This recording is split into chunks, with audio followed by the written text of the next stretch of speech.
मेरे प्रिय मित्रों, हर वर्ष हमारे आश्रम में क्रिसमस बड़े धूमधाम से मनाया जाता है। हजारों की संख्या में लोग उसमें भाग लेने आते हैं। न केवल आश्रम में बल्कि गांव में भी क्रिसमस बड़ी धूमधाम से मनाया जाता है। गांव के सारे विश्वासी एकत्रित होकर प्रभु यीशु मसीह के जन्म का त्योहार मनाते हैं। 2 वर्ष पहले की बात है, इसी तरह एक गांव में मैं समारोह में भाग लेने गया था। समारोह के बाद वापस आने के लिए अपनी गाड़ी में बैठने वाला था कि एक जवान लड़के ने मुझसे कहा, जिसका नाम धर्मेंद्र था, स्वामी जी आप मेरे घर पे भी आवें, बस 2 मिनट के लिए। मैंने उसकी बात को मान ली।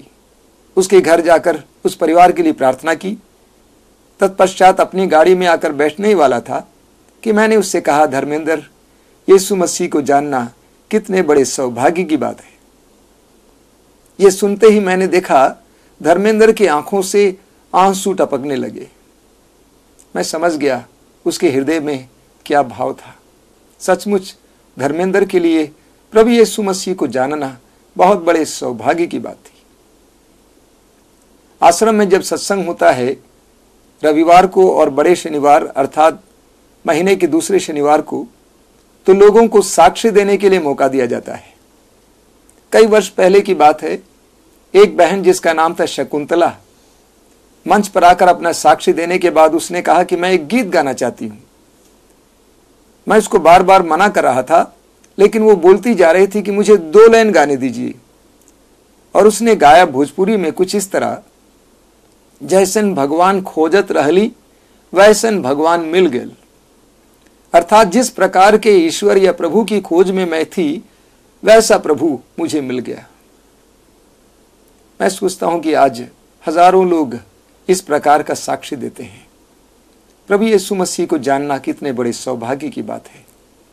मैं बचपन से ही एक मसीही हूं, लेकिन अब ही मुझे इस बात का पता चला कि यीशु मसीह का ज्ञान मेरे जीवन में कितना सुखद है और कितना परिवर्तन ला सकता है।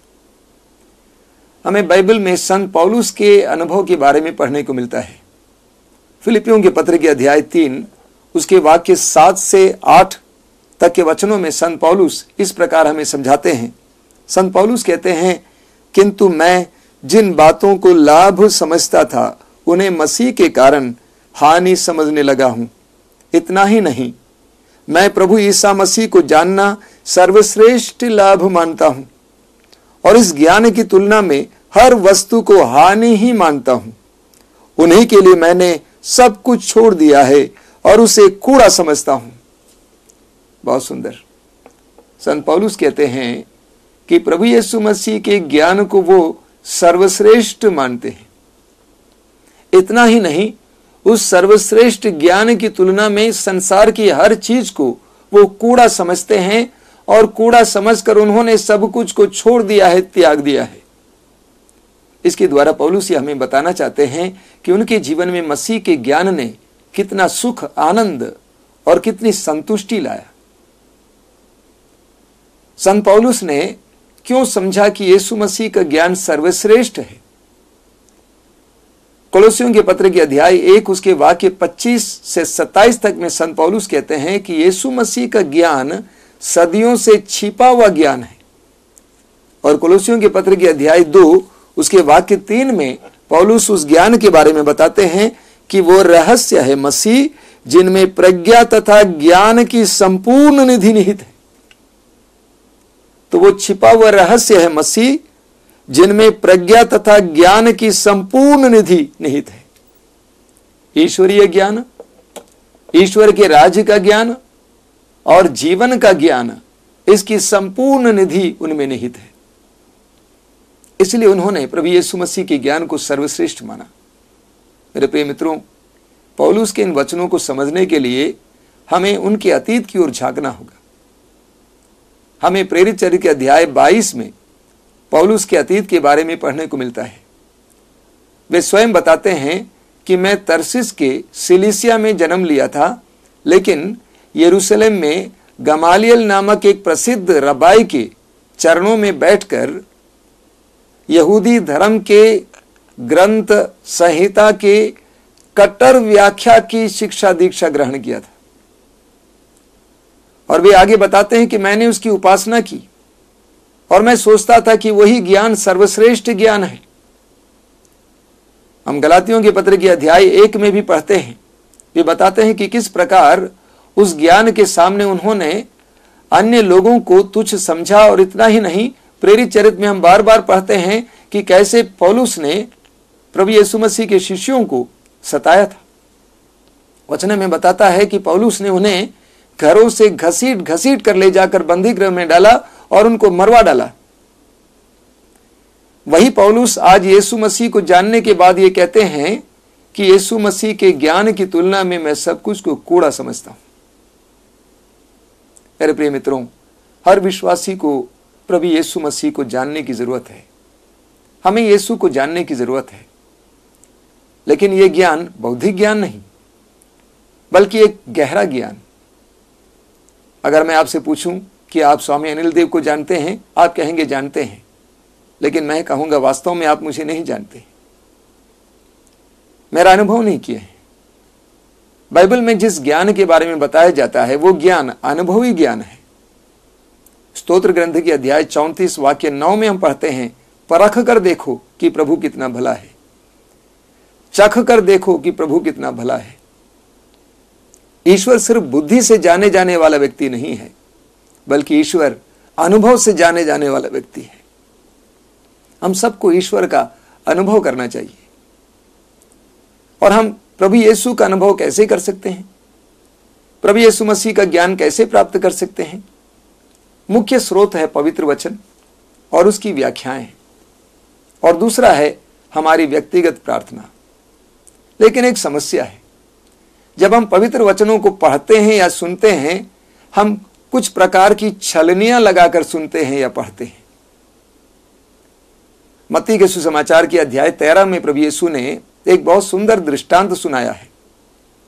वहां पर प्रभु कहते हैं, एक बीज बोने वाला व्यक्ति बीज बोने के लिए निकला और बोते बोते कुछ बीज सड़क के किनारे गिरे और चिड़ियों ने आकर उनको चुग लिया। कुछ बीज पथरीली जमीन पर गिरे, वे बीज अंकुरित जरूर हुए, लेकिन जब सूरज निकला, धूप आई, तो वे पौधे झुलस गए और सूख गए, क्योंकि उनकी जड़ें नहीं थी। और कुछ बीज कांटेली जमीन पर गिरे और वे पौधे बड़े हुए, लेकिन कांटों ने आकर दबोच लिए। और कुछ बीज अच्छी जमीन पर गिरे और उन बीजों ने या तो 100 गुना, 60 गुना या 30 गुना फल उत्पन्न किया। आगे प्रभु इस दृष्टांत के बारे में समझाते हुए कहते हैं कि बीज बोने वाला मानव पुत्र है, प्रभु यीशु स्वयं है, और बीज ईश्वर का वचन है। तो हमने देखा कि वही वचन अलग अलग लोगों में, अलग अलग जमीन पर अलग अलग फल लाता है। बीज वही है, वचन वही है, लेकिन वचन का हमारे ऊपर, हमारे अंदर असर उस हिसाब से होता है जिस हिसाब से हम उस बीज को ग्रहण करने के लिए तत्पर हैं, तैयार हैं। बार बार हम सुसमाचार में पढ़ेंगे, प्रभु यीशु मसीह लोगों से कहते हैं, जिनके कान हो वे सुन ले। प्रभु जानते थे कि सबके कान हैं, लेकिन प्रभु आंतरिक कान के बारे में बता रहे थे। इन 4 जमीनों की तुलना मैं हमारे इंद्रियों, मन, हृदय और आत्मा से करना चाहता हूं। हम सबको प्रभु के वचनों को सुनने का मौका मिलता है, लेकिन दुर्भाग्य है कि हम छलनियां लगाकर इनको सुनते हैं। ये 4 छलनियां हैं। पहली है हमारे इंद्रियां, आंखें और विशेष करके हमारे कान। पवित्र वचन हमारे कान में पड़ता है, लेकिन कान जितना ग्रहण कर सकता है, जितना ध्यान देता है, उसी के अनुसार ग्रहण किया जाता है। इस्यास नबी अध्याय 66 वाक्य 2 में प्रभु कहता है, मैं उन लोगों पर कृपा दृष्टि करता हूं जो नम्र हैं, पश्चातापी हैं और श्रद्धा से मेरी वाणी सुनते हैं। तो पहली छलनी है कान। कान में गुदगुदाने वाली बातें हम लोग आसानी से ग्रहण करते हैं। दूसरी छलनी है हमारा मन। हमारे मन में कई सिद्धांत हैं, कई धारणाएं हैं, कई पूर्वाग्रह हैं। जब पवित्र वचन मन में गिरता है तो हम उन धारणाओं, पूर्वाग्रहों और सिद्धांतों के अनुसार उसको तौलते हैं और ग्रहण करते हैं या नहीं ग्रहण करते हैं। और तीसरी छलनी है हमारा हृदय। हमारे हृदय में विभिन्न प्रकार के विकार हैं, आसक्तियां हैं। जब पवित्र वचन वहां तक पहुंच जाता है, वहां पर भी फिर परखा जाता है, ग्रहण किया जाता है या तिरस्कृत किया जाता है। जब वही वचन हमारे कानों, मनों और हृदयों से होकर आत्मा में पहुंच जाता है, तो वहां पर फल उत्पन्न किया जाता है। और वहां पर जो ज्ञान प्राप्त होता है वास्तव में सच्चा ज्ञान है, और जिसको हम अनुभूति कहेंगे, एहसास कहेंगे। लेकिन दुर्भाग्यवश कुछ लोगों में वो वचन अटक जाता है। किसी के कान में अटक जाता है, किसी के मन में अटक जाता है, मन से नीचे नहीं उतरता है, किसी के हृदय में अटक जाता है, हृदय से नीचे नहीं उतरता है। जब आत्मा में वचन गिरता है, तुरंत हमारे अंदर उसका फल देखने को मिलता है। हमें प्रकाशना ग्रंथ के अध्याय 10 वाक्य 10 में पढ़ने को मिलता है, संत यूहन्ना कहता है कि स्वर्गदूत ने मुझे पुस्तक दी, मैंने पुस्तक को खा लिया, और पुस्तक को खाते समय वह मेरे मुंह में मीठा लगा, लेकिन जब पेट में पहुंच गया तो वो कड़वा लगा। पवित्र वचन सुनते समय अच्छा लगता है, लेकिन जब वो अंदर चला जाता है तो कड़वा जैसे लगता है। उस समय लोग तिरस्कार करने लगते हैं। हमें यूहन्ना के सुसमाचार के अध्याय 6 में पढ़ने को मिलता है, उसके 66 से, कि जब प्रभु यीशु मसीह अपने बारे में बता रहे थे, प्रभु ने कहा कि स्वर्ग से उतरी हुई जीवंत रोटी मैं हूं। स्वर्ग से उतरी हुई जीवंत रोटी संसार के लिए अर्पित मेरा मांस है। जो मेरा मांस खाता है और मेरा रक्त पीता है, उसमें मैं और वह मुझ में निवास करता है। इन सारी शिक्षाओं को सुनकर लोगों ने कहा कि यह शिक्षा बहुत कठिन है, कौन इसके मांस को खा सकता है, इसके रक्त को पी सकता है। इसीलिए बहुत सारे लोग प्रभु को छोड़कर चले गए और प्रभु के चारों ओर सिर्फ उनके 12 शिष्य रह गए। तो हम अपने मन में वचन को छानते हैं, जो अच्छा लगता है उसको ग्रहण करते हैं, जो अच्छा नहीं लगता है उसे ग्रहण नहीं करते हैं। हम पौलुस का उदाहरण ले। पौलुस ने कहा कि मैं यीशु मसीह को जानना सर्वश्रेष्ठ ज्ञान मानता हूं। पौलुस यीशु मसीह के विरुद्ध था, उसका विरोध करता था, यीशु मसीह की शिक्षाओं का विरोध करता था। लेकिन प्रेरित चरित्र के अध्याय 9 में पढ़ते हैं कि पौलुस दमिश्क की ओर जा रहा था, मार्ग में वो गिर गया, प्रभु ने उसे गिरा दिया। वास्तव में पौलुस की सारी छलनियों को प्रभु ने झटका देकर फाड़ दिया, फोड़ दिया, और इसीलिए पवित्र वचन उसके आत्मा तक पहुंच गया, उसके आत्मा तक पहुंच गया, और उसी वक्त फल उत्पन्न हुआ। पौलुस ने पूछा, प्रभु आप कौन हैं? पौलुस ने नहीं पूछा कि तुम कौन हो। उसकी सारी छलनियां फट गई थी, ज्ञान के लिए उसकी आत्मा खुल गई थी, इसलिए उसने कहा, प्रभु आप कौन हैं? आगे हम पढ़ेंगे कि पौलुस अंधा बन गया, उसकी आंखें बंद हो गई। आंख को ज्ञानेंद्रिय कहते हैं। ज्ञान प्राप्त करने के इंद्रियों में से आंख सबसे महत्वपूर्ण है। प्रभु यीशु ने आंख को ही बंद कर दिया ताकि उसको सच्चा ज्ञान प्राप्त हो। मेरे प्रिय मित्रों, ईश्वरीय ज्ञान इन आंखों से प्राप्त नहीं हो सकता है, बल्कि आंतरिक चक्षु से प्राप्त होता है। और यही कारण है कि हम प्रार्थनाओं में, मनन चिंतन में अपने बाह्य आंखों को बंद करते हैं, तो आंतरिक आंखें खुल जाती हैं। पौलुस की बाह्य आंखें बंद हो गई तो आंतरिक आंख खुल गई, वो यीशु मसीह को पहचान पाया। बहुत सुंदर बात है। और उस समय से उस ज्ञान में वो बढ़ता गया। पौलुस ने कहा, मैं यीशु मसीह को जानना चाहता हूं। फिलिपी अध्याय 3 वाक्य 10, मैं यीशु मसीह को जानना चाहता हूं। अब हम पेतरुस के पास आए, प्रभु यीशु मसीह के मुख्य शिष्य पेतरुस। हम मत्ती के सुसमाचार के अध्याय 16 उसके वाक्य 13 से पढ़ते हैं कि प्रभु यीशु मसीह ने अपने शिष्यों से पूछा, लोग मेरे बारे में क्या कहते हैं? उसके बाद उन्होंने एक व्यक्तिगत सवाल किया उनसे कि तुम क्या कहते हो कि मैं कौन हूं? मेरा विचार है कि सभी लोग मौन हो गए होंगे, लेकिन तुरंत पेतरुस बोल उठता है कि आप जीवित ईश्वर के पुत्र हैं, आप मसीह हैं। मेरा आपसे सवाल है, क्या वास्तव में पेतरुस ये सब जानता था? कुछ नहीं जानता था, साधारण मछुआ था। लेकिन उसमें फर्क यह था कि पेतरुस का मन और हृदय ईश्वर के लिए खुला हुआ था। उसने छलनियां नहीं लगाई थी, इसीलिए सीधे ईश्वरीय ज्ञान उसके अंदर प्रविष्ट कर गया। मेरे प्रिय मित्रों, आध्यात्मिक अनुभूति के लिए एक गहरी प्यास का होना अनिवार्य है। ईश्वरीय ज्ञान की प्राप्ति के लिए मनुष्य के अंदर एक गहरी प्यास का होना अनिवार्य है। प्रभु यीशु मसीह का अनुभव करना है तो हमारे अंदर प्यास होना अनिवार्य है। स्तोत्र 42 में हम पढ़ते हैं, स्तोत्रकार कहता है, मेरी आत्मा हे प्रभु तेरे लिए प्यासी है। कैसे? जैसे हिरणी जल धारा के लिए प्यासी है, उसी तरह मेरी आत्मा तेरे लिए प्यासी है। कुछ बाइबलों में, अनुवादों में हमें पढ़ने को मिलता है, जैसे हिरणी जल धारा के लिए हाँफती है, उसी तरह मेरी आत्मा तेरे लिए प्यासी है। हमारे अंदर ये प्यास होना अनिवार्य है। एक बहुत बड़े वक्ता हैं जिनका नाम है बिली ग्रैम। उनका कहना है, आधुनिक मनुष्य के अंदर आध्यात्मिक बातों के लिए, ईश्वरीय अनुभूति के लिए भूख की कमी है। No appetite for God and spiritual matters. आध्यात्मिक मनुष्य के अंदर कई प्रकार की भूख है। सांसारिक चीजों के लिए भूख है, आस्वादनों के लिए भूख है, विभिन्न प्रकार के मनोरंजन के लिए भूख है, लेकिन आध्यात्मिक भूख की कमी है। एक बहुत बड़ा काल पड़ा हुआ है आज। मनुष्य के अंदर आध्यात्मिक भूख की कमी है। तो जिस तरह स्तोत्रकार कहता है, हमारे अंदर एक आध्यात्मिक भूख की जरूरत है, तभी हमें ईश्वरीय ज्ञान, ईश्वरीय अनुभव प्राप्त हो सकता है। स्तोत्र 121 में बहुत सुंदर वचन हमें पढ़ने को मिलता है।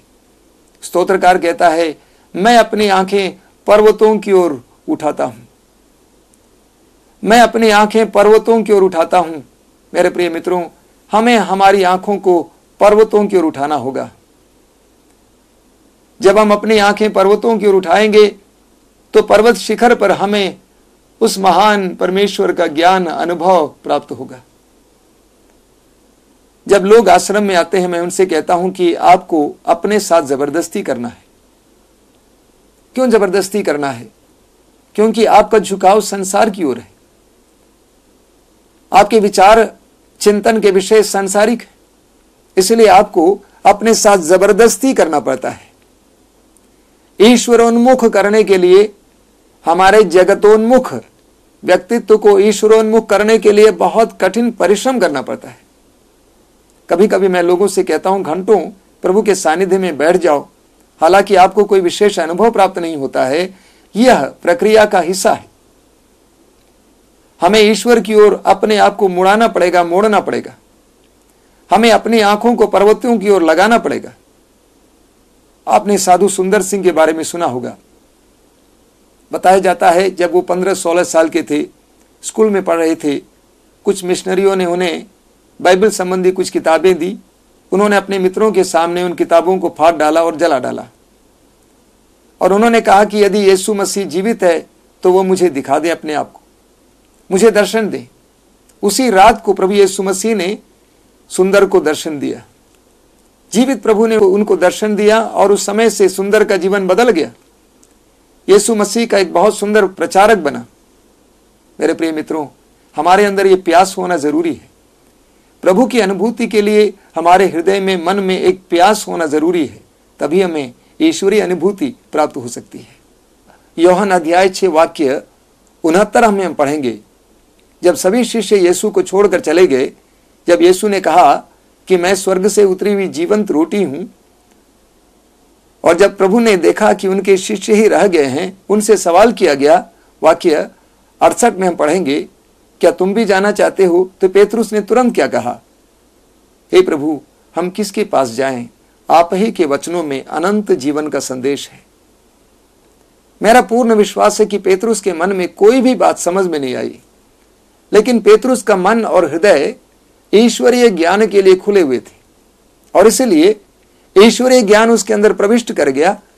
वो अनायास ही बोल पाया कि आपके मुंह से जो भी वचन निकलते हैं वे अनंत जीवन के संदेश हैं।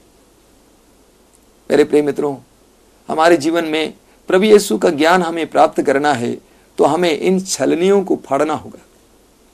हमें भी पेतरुस की तरह एक सादे हृदय की जरूरत है, सादे मन की जरूरत है, सादे कान की जरूरत है, जिसके द्वारा प्रभु का वचन आसानी से हमारे आत्मा तक पहुंच सकते हैं। आइए हम प्रार्थना करें, अपनी आंखें बंद रखें। इस समय हम प्रभु से प्रार्थना करें कि प्रभु तेरे पवित्र वचनों को सुनने के लिए मेरे कानों को खोल दे, तेरे पवित्र वचनों पर विश्वास करने के लिए, उसको ग्रहण करने के लिए मेरे मन को खोल दे, तेरे पवित्र वचन को ग्रहण करने के लिए मेरे हृदय को खोल दे,